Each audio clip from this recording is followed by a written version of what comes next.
अच्छा, अस्सलाम वालेकुम। अच्छा, आज मैं ये एक प्रॉब्लम डिस्कस करूँ, थोड़ा आइडिया दे दूँ। मेरे ख्याल में सर ने स्टार्ट की थी टू फेज़ वाली, टू फेज़ से कैसे प्रॉब्लम सॉल्व करते हैं एलपी के। तो मैं आज थोड़ा बता देता हूँ कि इसके स्टेप्स वगैरह क्या हैं और इसका एक एग्जांपल भी करते हैं। और मेरे ख्याल में एक एग्जांपल शायद सर ने क्लास में कराई भी थी, तो मैं एक और एग्जांपल कराऊँगा, इसके पॉइंट थोड़ा रिपीट कर दूँ ज़रा। अच्छा, इसका सबसे पहला पॉइंट था, वो ये था कि जो भी एलपी है इसको स्टैंडर्ड फॉर्म में लेके आना है। तो पहला स्टैंडर्ड फॉर्म में लेके आना है।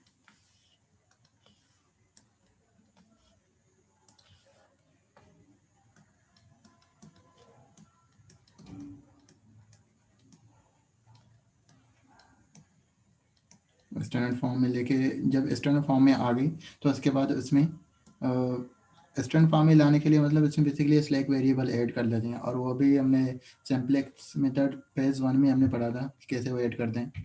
और इसके बाद इसका जो सेकेंड स्टेप है, इसमें आर्टिफिशियल वेरिएबल भी ऐड करते हैं।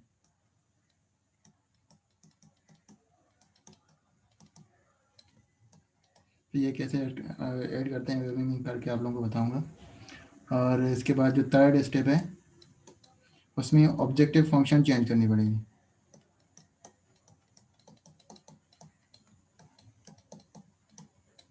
फंक्शन चेंज करनी पड़ेगी।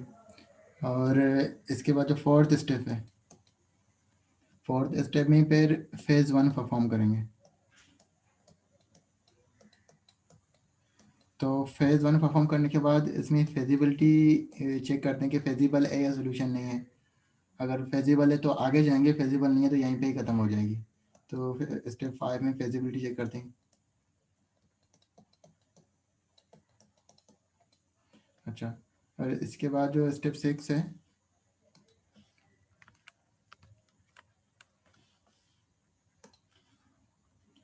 स्टेप 6 में फिर जो ऑब्जेक्टिव फंक्शन है वो फिर ओरिजिनल ओल्ड वाली ले लेते हैं।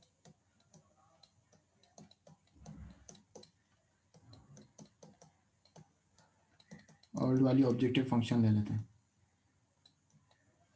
अच्छा, जो लास्ट स्टेप है 7, उसमें फेज़ 2 परफॉर्म करेंगे फिर।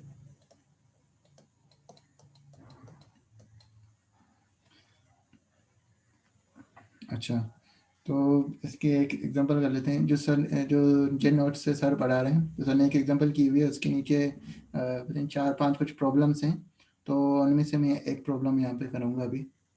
और इनमें से कुछ मैक्सिमाइजेशन के थे और कुछ मिनिमाइजेशन के थे। तो अभी तक मेरे ख्याल में सर ने मिनिमाइजेशन का नहीं बताया। मिनिमाइजेशन में कुछ स्टेप्स को थोड़े चेंज हो जाते हैं। तो सर ने मैक्सिमाइजेशन का बताया था, तो मैं मैक्सिमाइजेशन का एक प्रॉब्लम यहाँ पे करूँगा। अच्छा, टेबल मैंने ऊपर बना दी अभी यहाँ पे, तो लिख लेता हूँ क्वेश्चन। क्वेश्चन ये है कि मैक्सिमाइज z इक्वल्स टू, ये वही नोट्स में से एक एक्सरसाइज है, वही लेक्चर नोट्स में से। अच्छा, x2 माइनस x3, और सब्जेक्ट टू कांस्टेंट क्या क्या है हमारे पास, कांस्टेंट हमारे पास है x1 प्लस x2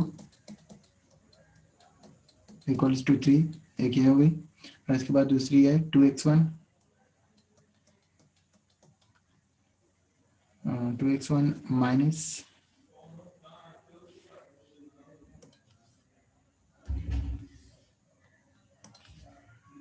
यहाँ पे माइनस है 4x2,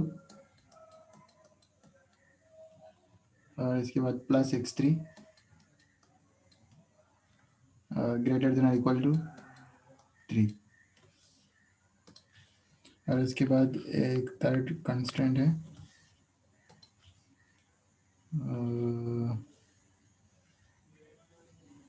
थर्ड में 2x1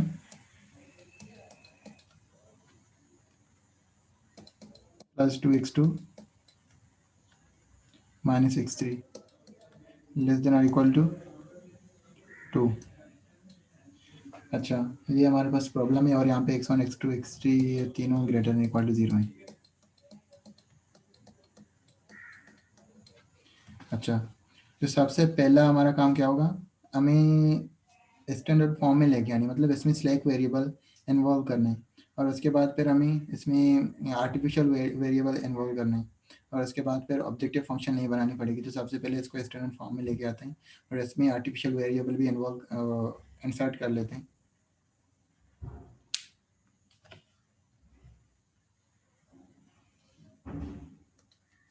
अच्छा,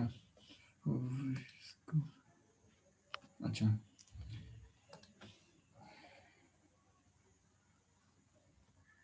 तो आर्टिफिशियल जो सॉरी ऑब्जेक्टिव फंक्शन अभी जो बनेगी, अच्छा सबसे पहले तो मैं वो लिख लेता हूँ। अच्छा, मैं ये तीनों स्टेप्स आदि कर रहा हूँ, 1 2 और 3। ऑब्जेक्टिव फंक्शन बना रहा हूँ।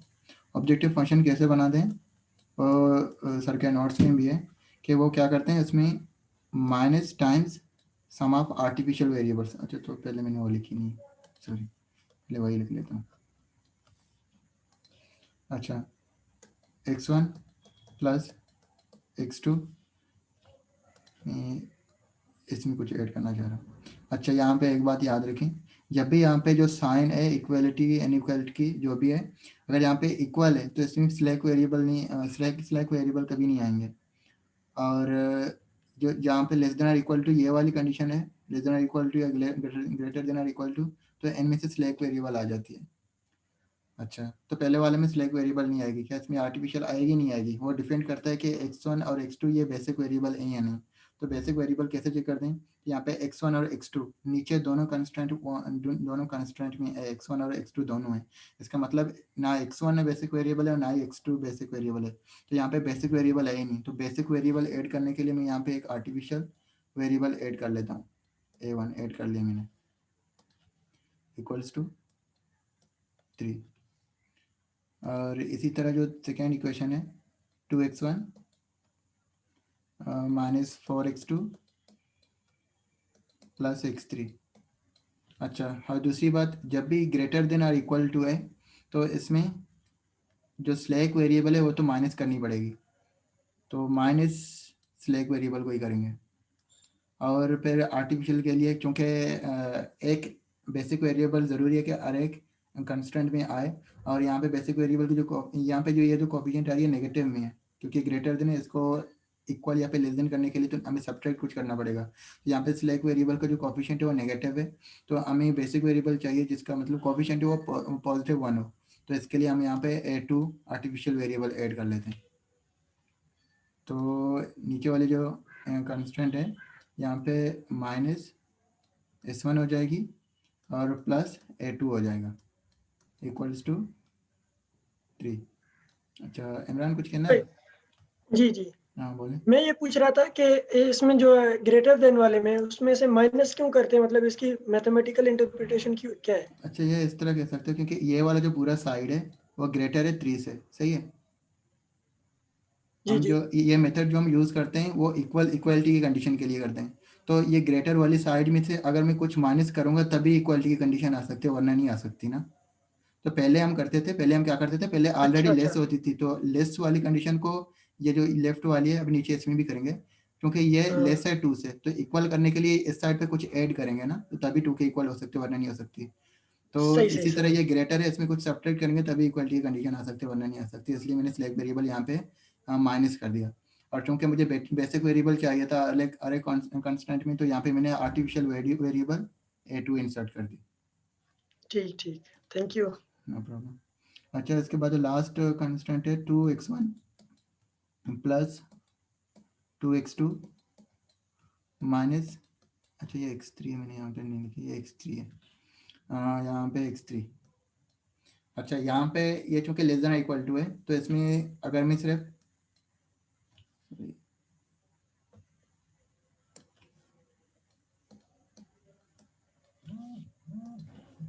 इसमें अगर मैं ऐड कर दूँ दूसरी स्लैक वेरिएबल।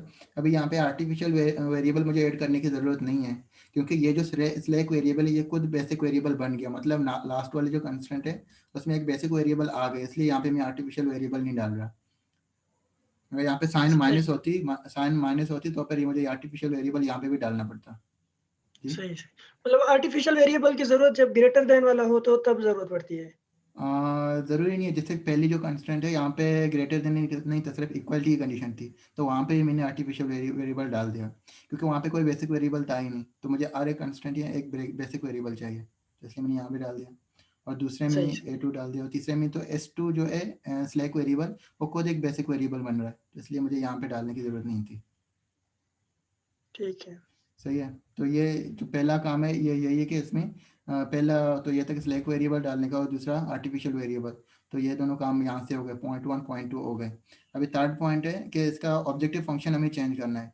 तो ऑब्जेक्टिव फंक्शन कैसे लिखेंगे, वो पॉइंट 1 में सर के नोट्स में मेंशन था कि उसमें क्या करेंगे, जो आर्टिफिशियल वेरिएबल हैं उनके इनके सम को माइनस से मल्टीप्लाई करेंगे, मतलब माइनस टाइम्स आर्टिफिशियल वेरिएबल कौन सी है, एक A1 है और एक A2 है। तो बेसिकली ये हमारी ऑब्जेक्टिव फंक्शन है, इसको इस तरह भी लिख सकता हूँ, -A1 -A2, तो ये ऑब्जेक्टिव फंक्शन हो गई। तो ऑब्जेक्टिव फंक्शन भी हमारे पास आ गया, और ये नई कंस्टेंट भी हमारे पास आ गई। तो अभी इसका टेबल बना के इसको सॉल्व कर लेंगे। तो हमें इसका टेबल, ऊपर मैंने एक टेबल ड्रॉ की थी, तो ये भी कर लेते हैं ताकि टाइम ज़्यादा ज़ाया ना हो जाए। तो टेबल ड्रा कैसे करते हैं, इसकी एक फॉर्मेट होती है, मतलब जो इजी होती है समझने में, तो मैं वो लिख रहा हूँ। तो इसमें यह होता है कि सबसे पहले यहाँ पे जो है बेसिक वेरिएबल लिख लेते हैं, जैसे हम पहले करते थे वहाँ पे फेज 1 में बेसिक वेरिएबल लिख लोगे, और इसके बाद जो दूसरी कॉलम है वहाँ पे इन्हीं बेसिक वेरिएबल की जो कोफिशिएंट्स हैं वो लिखोगे, और ऑब्जेक्टिव फंक्शन में से। और जो थर्ड है, इसमें इक्वेशन की दूसरी साइड जो कॉन्स्टेंट है जिसमें हम वहाँ पे बी या पी से शो करते थे, ये रखेंगे। और इसके बाद यहाँ पे फिर सारी वेरिएबल आ जाएंगे, x1 आ जाएगी, x2, x3, और इसके बाद slack variable s1, slack variable s2 है, और इसके बाद a1 a2। अच्छा ये छोटा पड़ गया थोड़ा। अच्छा इसके बाद क्या करेंगे, अच्छा एक और मुझे यहाँ पे एक ऐड करनी थी।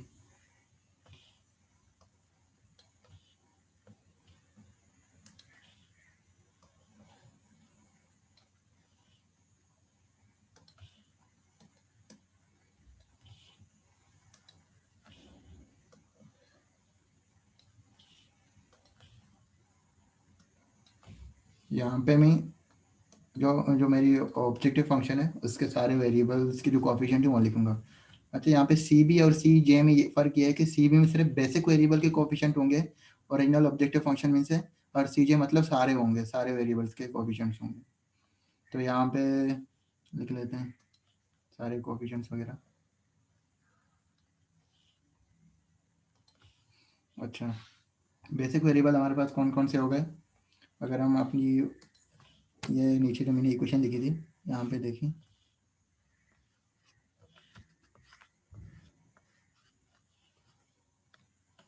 तो यहाँ पे बेसिक वेरिएबल कौन कौन से बन रहे हैं, बेसिक वेरिएबल, A1 A2 हाँ सही है, एक A1 बन गया, एक A2 बन A2 गया, और एक S2 हाँ S2 बन गया। S1 क्यों नहीं बन S2। रहा है, क्योंकि S1 का जो कोफिशिएंट है वो -1 नहीं है, तो S2 S1 वो नहीं होगा, बेसिक वेरिएबल नहीं होगी। सही।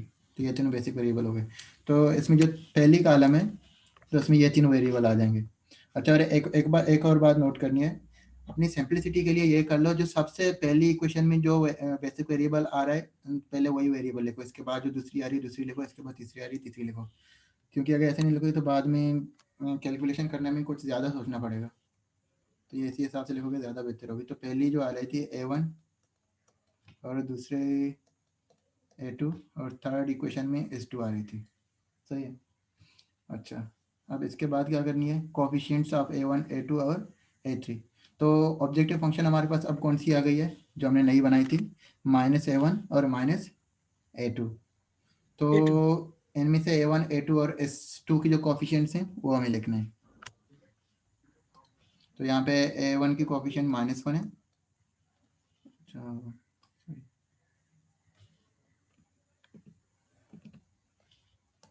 -1 है, और A2 की भी -1 है, और S2 की 0 है ऑब्जेक्टिव फंक्शन में से। और दूसरी इक्वेशन के दूसरी साइड पे जो कांस्टेंट आ रहे हैं वो हमारे पास क्या आ रहे हैं, सबसे पहले 3 3 2 आ रहे हैं। ये 3 है, ये 3 और ये नीचे 2। तो ये तीनों लिख लेते हैं यहाँ पे उसी तरतीब में। तो पहले में 3 आ रही है, दूसरे में 3 आ रही है, और लास्ट वाले में 2 आ रहा है। अच्छा, अब नेक्स्ट काम हमारा ये होगा कि ये जो वेरिएबल्स हैं इनके कोफिशिएंट सारे लिखने हैं जो कांस्टेंट हमारे पास आ रहे हैं। तो सबसे पहले तो ऊपर वाले लिख लेते हैं। सीजे कौन सी थी? सीजे में सारे कोफिशिएंट्स के सारे वेरिएबल के कोफिशिएंट्स जो नई ऑब्जेक्टिव फंक्शन है, तो उसमें सिर्फ A1 है और A2 इन दोनों के कोफिशिएंट -1 है, बाकी तो वेरिएबल है ही नहीं, तो बाकी सारे 0 हो जाएंगे। अच्छा, इसके बाद अब x1 x2 x3 s1 s2 a1। अच्छा, ये लास्ट में a2 है, मैंने यहाँ लिखी हुई है, ये a2 है। तो इनके अभी कोफिशिएंट लिखने हैं सारे। अच्छा, ये नीचे एक ही उसमें नहीं आएगा, तो मैंने यहाँ पे लिखी हुई है, तो मैं यहाँ पे देख के लिख लेता हूँ। अच्छा, 1 मिनट, इंटरनेट शायद हो रहा है।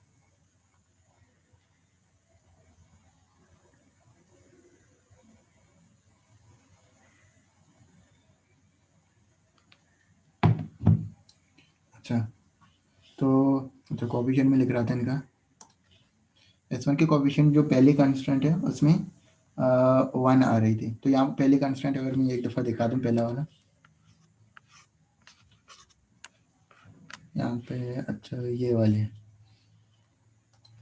तो यहाँ पे x1 की कोफिशिएंट ये 1 है, और x2 की ये 1 आ रही है, और A1 की है 1 है, बाकी सारे 0 हैं। तो ओरिजिनल उसमें जाके x1 की 1 आ रही है, x2 की 1 है, और ये सारे 0, और A1 की 1, और यहाँ पे ये 0। तो इस तरह सारे कोफिशिएंट्स लिखने हैं, तो मैं यहाँ पे लिख लेता हूँ अभी। अच्छा, इसके बाद जो दूसरी कांस्टेंट है उसमें x1 की कोफिशिएंट 2 आ रही है, और x2 की -4, x1 की 1, और इसकी -1, और यहाँ पे ये तीनों, सॉरी ये दोनों 0 हैं, और लास्ट में यहाँ पे 1, लास्ट वाली भी इसमें है। अच्छा, जो थर्ड कांस्टेंट है उसमें 2 आ रहा है x1 की कोफिशिएंट, और 2 x2 की आ रही है, और सॉरी हाँ सही, और -1 इसमें आ रहा है, और 0 1 0 0। अच्छा, नोट करते जाएं, कभी मिस्टेक हो तो बता देना। अच्छा, सही है। यहाँ पे एक और रो हैंड में ऐड करनी है।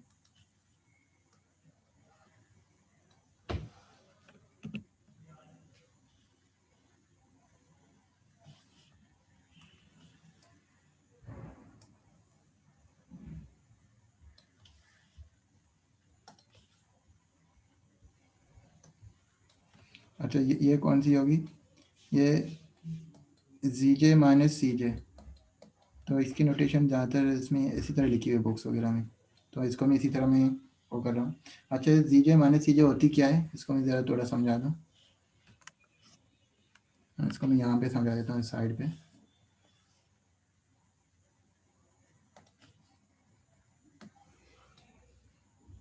तो ZJ - CJ कैसे फाइंड करते हैं? तो इसके लिए ZJ - CJ, इसके लिए ये करते थे कि ये करते हैं कि CB, जो मेरे पास CB वाली कॉलम है उसको मल्टीप्लाई करेंगे XB वाली कॉलम से, और इसमें CJ वाली कॉलम पर माइनस करेंगे। तो एक मैं ऊपर करके दिखा देता हूँ, ये सारी ऊपर करके दिखा देता हूँ आप लोगों को। और जो पहला एलिमेंट यहाँ पे आएगा वो क्या होगा, इनके CB और CX को मल्टीप्लाई करेंगे। तो यहाँ पे पहले मैं किसको मल्टीप्लाई करूँगा, CB और XI कौन सी है, ये वाली है, इन दोनों को मल्टीप्लाई करूँगा, और CI इसमें से माइनस कर लूँगा। अच्छा सॉरी, पहले सारे मल्टीप्लाई करने। तो यहाँ पे -1 मल्टीप्लाई होगी 1 से, और इसके बाद ये -1 मल्टीप्लाई होगी ये 2 से, इसके बाद 0 मल्टीप्लाई होगी इस 2 से। जो रिजल्ट आएगा उसमें से ये वाली जो ऊपर सीज है ये माइनस करेंगे। तो मैं इसको मल्टीप्लाई करूँगा इससे और इससे मल्टीप्लाई करूँगा इससे, इनको ऐड करूँगा तो आंसर क्या आ जाएगा। तो -1 टाइम्स 1 -1 आ जाएगा, -1 टाइम्स 2 ये -2 आ जाएगा, दोनों को सम करूँगा तो -3 होगी, -3 में से ये 0 माइनस करूँगा तो यहाँ पे क्या आ जाएगी -3। ये समझ आ रहा है ना। ये हम ऑब्जेक्टिव फंक्शन बना रहे हैं जो है zj माइनस cj। ये ऑब्जेक्टिव फंक्शन नहीं है, इसको जी स्टार का नाम दे दो जाए। ये ऑब्जेक्टिव फंक्शन नहीं, ऑब्जेक्टिव फंक्शन हमारी कुछ और है। तो इन्हीं की अच्छा बेस पे हम ये कंक्लूड करेंगे हम अपना फेज 1 कहाँ तक चलाएंगे। ये अभी फेज 1 हमारा चल रहा है, तो फेज 1 कहाँ पे हमें सही रुकना है ये इसी स्टेटमेंट से पता चल जाएगा हमें। तो इसलिए सही ये है। काम हम कर रहे हैं। अच्छा, तो ये चलता ये करते रहेंगे जब तक ये सी जे माइनस जी जे इस वाली रो में एक भी नेगेटिव नंबर ना आए, तो फिर हम आगे देखेंगे स्टेप 5 पे चले जाएंगे, अभी स्टेप 4 चल रहा है। अच्छा, तो इसके बाद इसी -1 को मल्टीप्लाई करेंगे इस 1 से मल्टीप्लाई करेंगे, और फिर इस 4 से मल्टीप्लाई करेंगे, इस 2 से मल्टीप्लाई करेंगे 0 को, और इनका जो सम होगा उसमें से 0 माइनस करेंगे तो यहाँ पे आ जाएगा -1, और यहाँ पे +5, और +5 -1 ये हो जाएगी 4 हाँ 4 प्लस हो 4। जाएगी, 4 हो जाएगी। अच्छा, एक मिनट।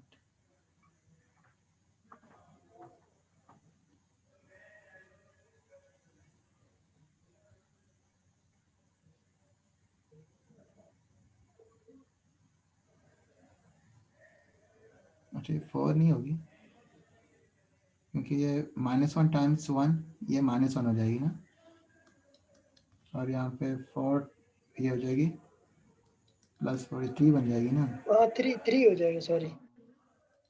यहाँ पे 3 आ जाएगी। और इसी तरह यहाँ पे -1 टाइम्स -1 0, फिर यहाँ पे ये -1 और -1 -0 -1 हो जाएगी -1 सही। और उसके बाद ये इसका -1 टाइम्स +1 आएगा। 0 ये 0 हो जाएगी, -1 +1 हो जाएगा, और +1 माइनस ये 1 हो जाएगी सही है।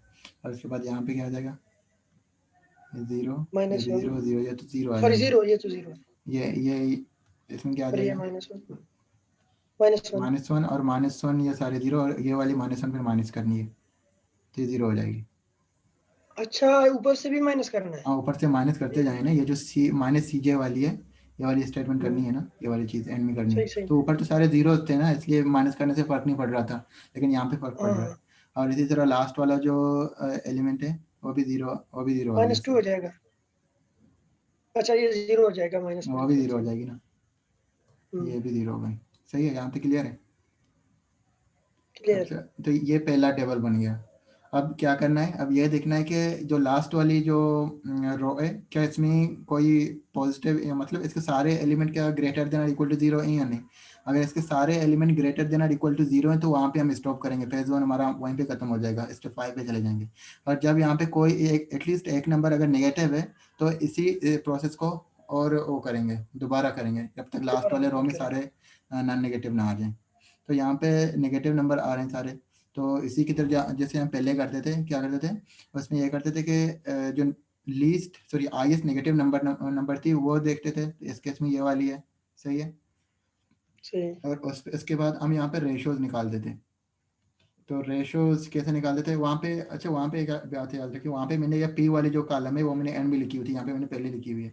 तो प्रोसेस बिल्कुल वही है, इस वाली जो एलिमेंट है 3 में से, अच्छा हमारा कॉलम तो अभी ये होगा, ये तो ये पता कॉलम चल गया। -3 वाला होगा ना। हाँ -3 वाला होगा, अभी रो कौन सी है ये मुझे सिलेक्ट करनी है। तो यहाँ पे सही। -1 डिवाइडेड बाई 1 करेंगे। इसका अच्छा सॉरी सॉरी, नहीं एक्स बी वाले हाँ से सॉरी, हाँ डिवाइड एक्स करेंगे बी ना। वाली, हाँ सॉरी सॉरी ये वाला कॉलम है, ये वाली। अच्छा, 3 हाँ डिवाइडेड बाई 1 करेंगे तो इसका रेशियो आ रहा है 3। 3 और इसी तरह 3/2। 3 डिवाइडेड बाई 2 ये 1.5 आ रहा है। और इसी तरह 2 डिवाइडेड बाई 2 ये क्या आ रहा है, 1 आ रहा है। तो इन तीनों में से जो मिनिमम है वो कौन सी है, ये वाली बन रही है ना 1।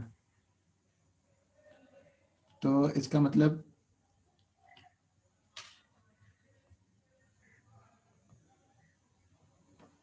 सॉरी इंटरनेट मेरा डिस्कनेक्ट हो गया था। अच्छा,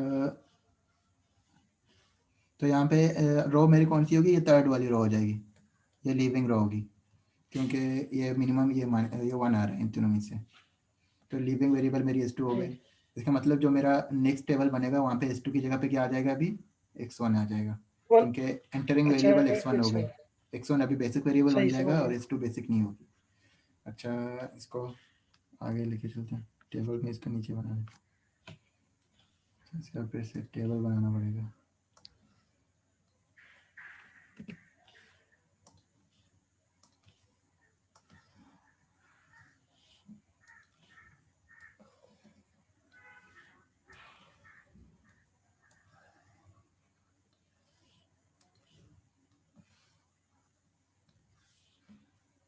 ये सबसे पहले कौन सी थी? बेसिक वेरिएबल, और उसके बाद वाला कॉलम जो था सी वो तो CJ वाली थी ना, सॉरी CB वाली थी। और उसके बाद नेक्स्ट जो कॉलम थे वो XB थी, कांस्टेंट वाली। XB था। यहाँ पे आ जाएगा XB। और इसके बाद जो लास्ट बाकी जो थे वो वेरिएबल्स वाले थे, तो इसमें आ जाएंगे X1, X1 X2, X3, और A1 इसके A2 बाद S1, S2, A1, A2। A2 तो यहाँ पे बेसिक वेरिएबल अब कौन से बन गए थे नए? ये S1 नहीं था ना मेरे ख्याल से अतीक भाई। अच्छा, S1 नहीं था? हाँ नहीं, ऊपर चेक ऊपर करें तो, जरा। ऊपर तो मेरे ख्याल से हाँ सारे ऊपर हैं। S1। ऊपर मैंने नहीं लिखी थी। हाँ ऊपर सारे होंगे। अच्छा अच्छा सही सही सही सॉरी। हाँ, यहाँ पे भी है ना। हाँ, हाँ ऊपर वाले जो है यहाँ पे सारे वेरिएबल्स होंगे, ठीक बेसिक नॉन ठीक बेसिक और सारे होंगे। बाकी यहाँ पे सिर्फ बेसिक वेरिएबल होंगे। तो यहाँ पे सही अभी समझ। कौन सी वेरिएबल है? A1 A2 और फिर उसकी जगह X1 आ जाएगा उसकी। हाँ, यहाँ पे A1 आ जाएगी, A2 आ जाएगा, A2 और इसकी जगह पे अब क्या आ जाएगा? X1। X1 सही है। अच्छा, और जो कॉफिशिएंट्स क्या क्या बन रहे हैं? अच्छा, अब क्या करेंगे? अच्छा, ऊपर पहले लेके चलते हैं। अब हमें क्या करना है? यहाँ पे करना क्या है? ये जो की एलिमेंट हमारी आ गई, तो ये वाली 3 आ रही थी, सही है। हमें करना ये है कि S3 को 1 बनाना है, और S3 के ज़रिए ये नीचे जो 2 एलिमेंट्स हैं इनको ज़ीरोस करना है, सही है। जो वहाँ पे हम ऑपरेशन करते थे फेज 1 में, बिल्कुल उसी की तरह 3 को 1 बनाओगे। 3 को कैसे 1 बना सकते हो? पूरे रो को 3 से डिवाइड करोगे। X1 वाले कॉलम में ना X1 वाले कॉलम में अच्छा, सॉरी सॉरी सॉरी, ये- ये वाली एलिमेंट थी। हाँ, हाँ बिल्कुल सही कह रहे थे आप। ये X1 वाली कॉलम है, ये हमें 1, ये ऑलरेडी 1 है तो सही है। इसके नीचे सारे ज़ीरोस करने हैं। जीरो बनाना है। हाँ, तो इसके लिए R2 को माइनस कर दूँ 2 टाइम्स R1 से, और R3 को भी माइनस करूँ 2 टाइम्स R1 से।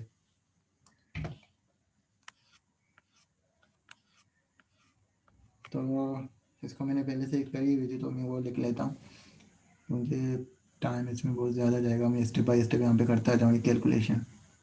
हाँ तो अच्छा, A1 की जो कॉफिशिएंट है वो तो सेम ही रहेगी। ऑब्जेक्टिव फंक्शन में सही -1 है तो -1 रहेगी। A2 की -1 -1 ही है, X1 की तो 0 है, क्योंकि वहाँ पे सिर्फ -A1 -A2 है, तो ये तो सेम ही रहेंगे। बाकी चेंजेस यहाँ पे, यहाँ से आना शुरू हो जाएंगे। जो रो ऑपरेशन करेंगे ना, तो उसकी सारी जो चेंजेस जी होंगे वो यहाँ से आना शुरू हो जाएंगे। तो यहाँ पे पहली वो वैल्यू आ रही है मेरे पास, 2 आ रही है, और उसके बाद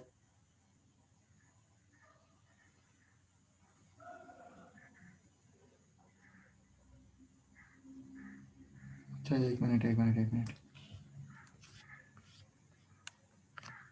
ये 1 को नहीं करेंगे यार सॉरी।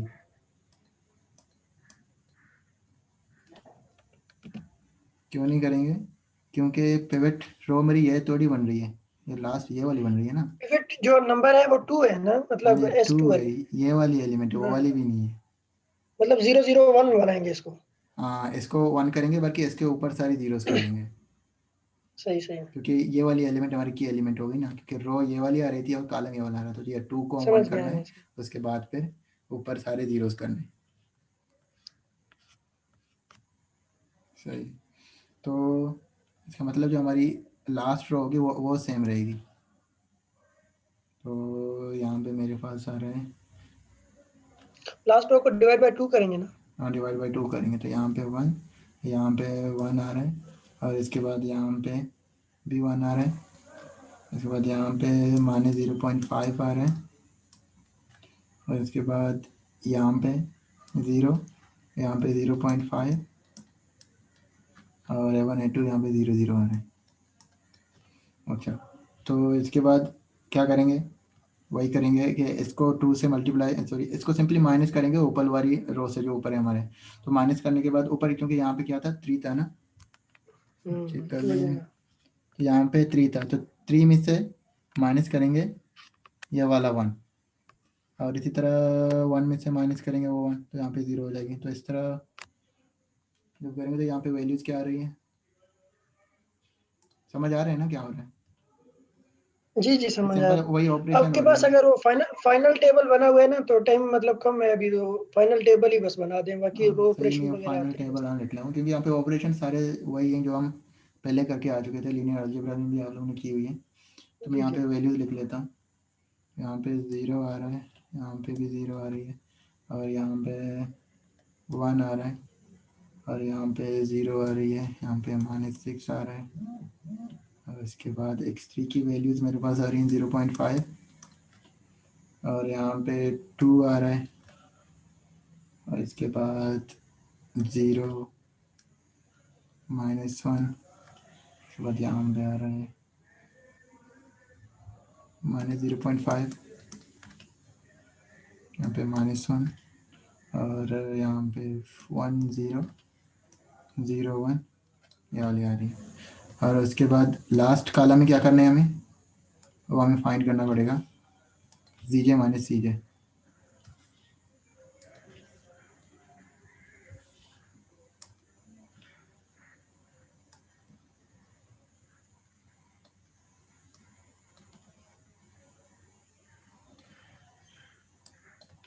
तो यहाँ पे ZJ - CJ।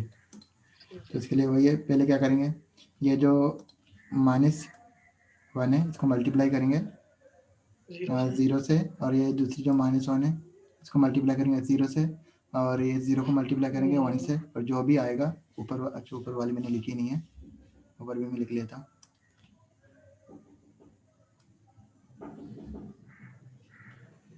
तो ऊपर बिल्कुल वही रहेंगे, ये तो चेंज नहीं होंगे, ऑब्जेक्टिव फंक्शन हमारा सेम है।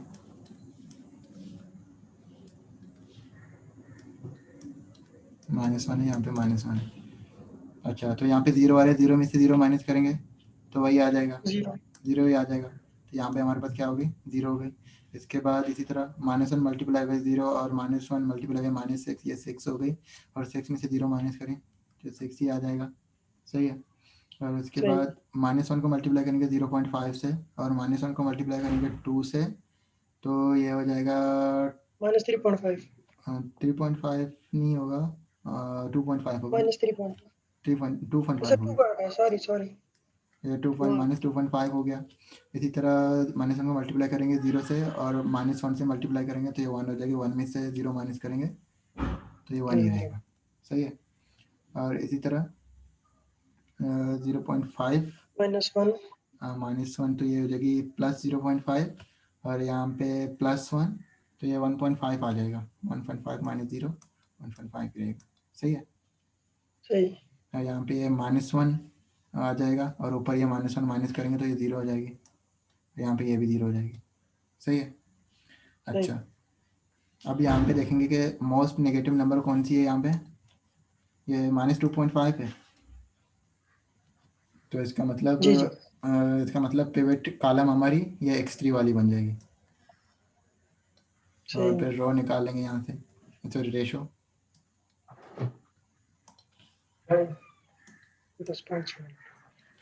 रेशो तो हमारे, अब रेशोज कैसे निकालेंगे, अब हमारे पास कॉलम ये वाली बन गई, कॉलम को वो कर लो। जी। अब 2 डिवाइडेड बाय 0.5 करेंगे। 2 डिवाइड बाई 0.5 करेंगे तो ये 4 बन जाएगी। 4 बन जाएगी, और और यहाँ वो पे 1/2 बन जाएगा। अच्छा, यहाँ पे रेशियोज में हमेशा हमेशा क्या लेंगे, पॉजिटिव लेंगे, सही है। पॉजिटिव वाले। पॉजिटिव लेंगे तो यहाँ पे माइनस आ रहा है, मतलब चेक करने की ज़रूरत ही नहीं है, ये लेंगे ही नहीं। और यहाँ पे 0 डिवाइड बाई ये आ जाएगा। ये इसमें तो लेंगे ना, 1/2 है ना, अच्छा हाँ, सॉरी सॉरी सॉरी, 1/2 है ना इसमें। हाँ सॉरी सॉरी, हाँ इसमें लेंगे, हाँ सॉरी। तो इसमें क्या आ रही है, 1 डिवाइड बाई 0.5 आ रहा है, 1/2 सही है। और जी। यहाँ पे क्या आ जाएगा, यहाँ पे नेगेटिव आ रही है ना, ये नेगेटिव है तो तो नहीं, ये तो लेंगे ही नहीं। तो इसका मतलब ये हो गई। अब इन दोनों में से मिनिमम कौन सी है, तो ये 0.5 वाली है, इसका मतलब रो 0.5 हमारा ये वाला होगा, सही है। तो लिविंग वेरिएबल हमारी ये वाली हो जाएगी। और पिवट नंबर और 2 है। हाँ, ये जो की एलिमेंट है हमारे पास 2 आ रहे हैं, सही है। अच्छा, इसके बाद क्या करेंगे, इस 2 को 1 करेंगे, पूरे रो को 2 से डिवाइड करने पूरे रो को 2 से डिवाइड करके, करके और इसके बाद इस 2 के ऊपर नीचे सारे जीरोस कर देंगे, सही है। सही। तो वो जीरोस करने के बाद जो दूसरी टेबल बनेगी वो मैं लिख लेता हूँ। उसमें बेसिक वेरिएबल अब ये 2 रिप्लेस हो जाएगा x3 से। हाँ, अभी कौन सी रिप्लेस होगी, x अब A2, a2 with A2 x3 replace होगी X3 से। x3 से। सही।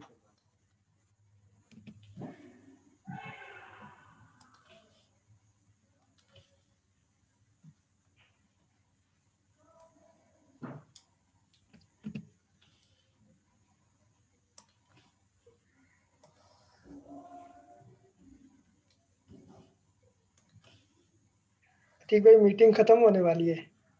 दूसरी शुरू कर लेंगे, वो मसला नहीं। Less than minute. हाँ, सही से। दूसरी शुरू कर लेंगे, यहीं से खत्म होगी। अच्छा, जब तक चल रही है तो चलने देते हैं। तो यहाँ पे सही। बेसिक वेरिएबल फिर से आएगा। तो लाइन इतनी स्मूथ नहीं बनती, इससे बनानी पड़ेगी।